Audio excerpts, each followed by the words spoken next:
അപ്പോൾ വീട് ഓരോ മനുഷ്യൻ്റെയും അവകാശമാണെന്നും അവരുടെ അഭിമാനത്തെ ചോദ്യം ചെയ്യുന്ന രീതിയിലുള്ള ഒരു നിലപാടും എടുക്കാൻ ഞങ്ങൾ ഉദ്ദേശിക്കുന്നില്ല എന്ന് പറഞ്ഞുകൊണ്ടാണ് ഈ പറഞ്ഞ PMAY അർബൻ പദ്ധതിയിൽ നിന്ന് LDF വിട്ടുനിൽക്കാൻ തീരുമാനിച്ചത്.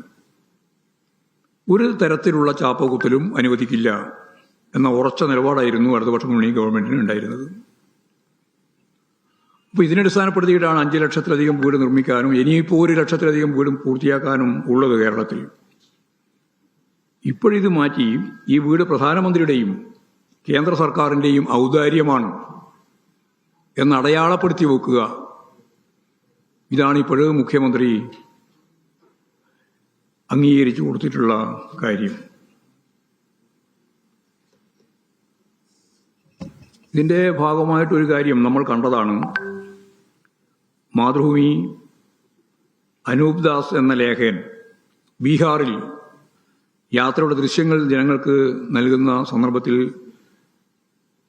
എങ്ങനെയാണ് വീട് ഒരുക്കിയതെന്നും ആ വീടിൻ്റെ മേലെ അടയാളപ്പെടുത്തിയിട്ടുള്ള ലോങ്കോയുടെ കാര്യവും അന്ന് പറഞ്ഞിരുന്നതാണ്.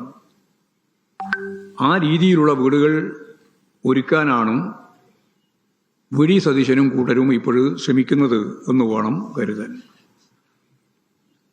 ഇങ്ങനെ ഒരു ബോർഡ് വെച്ചാൽ എന്താ കുഴപ്പം എന്നാണ് ചിലർ ചോദിക്കുന്നത്. ആശുപത്രിക്കോ അതുപോലെ തന്നെ പാർക്കിനോ മറ്റേതെങ്കിലും സ്മാരകത്തിനോ ഇങ്ങനെ ഒരു ലോഗോ വെക്കുന്നത് കൊണ്ട്, പേര് വെക്കുന്നത് കൊണ്ട് കുഴപ്പമില്ല. അവനവൻ്റെ വീട് ഓരോ മനുഷ്യൻ്റെയും അഭിമാനമാണ്. തൻ്റെ വീട് എന്തോ ഒരു ഔദാര്യം കൊണ്ട് ലഭിച്ചിട്ടുള്ള ഒന്നാണ് എന്ന് പരസ്യപ്പെടുത്തി വരുന്നവരെല്ലാം കാണത്തക്ക രീതിയിൽ അവതരിപ്പിക്കണമെന്ന് ഒരു കുടുംബവും ആഗ്രഹിക്കുന്നതല്ല. അവിടെ ജീവിക്കുന്ന ഒരു കുട്ടിയും വിവാഹിതയായ ഒരു പെൺകുട്ടിയും ആഗ്രഹിക്കുന്നതല്ല.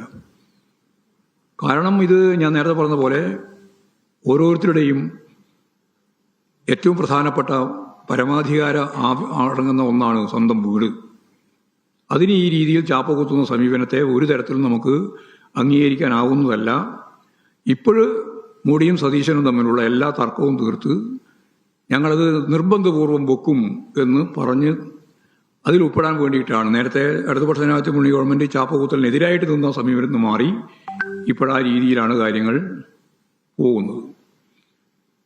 ഇങ്ങനെ ഓരോന്നോരോന്ന് വരുമ്പോഴും അങ്ങനെ സ്ത്രീകളുടെ സൗജന്യ ബസ് യാത്രയുമായി ബന്ധപ്പെട്ടുകൊണ്ട് അന്ന് ഒരു മന്ത്രി പറഞ്ഞത് അതൊരു ഔദാര്യമാണ് എന്നാണ്. എന്ന് പറഞ്ഞാൽ കേരളത്തിൻ്റെ ഖജനാവിൽ നിന്ന് ജനങ്ങൾക്ക് നൽകാൻ തീരുമാനിച്ച് നൽകുന്നത് പോലും ഔദാര്യമാണെന്ന് പറയാം.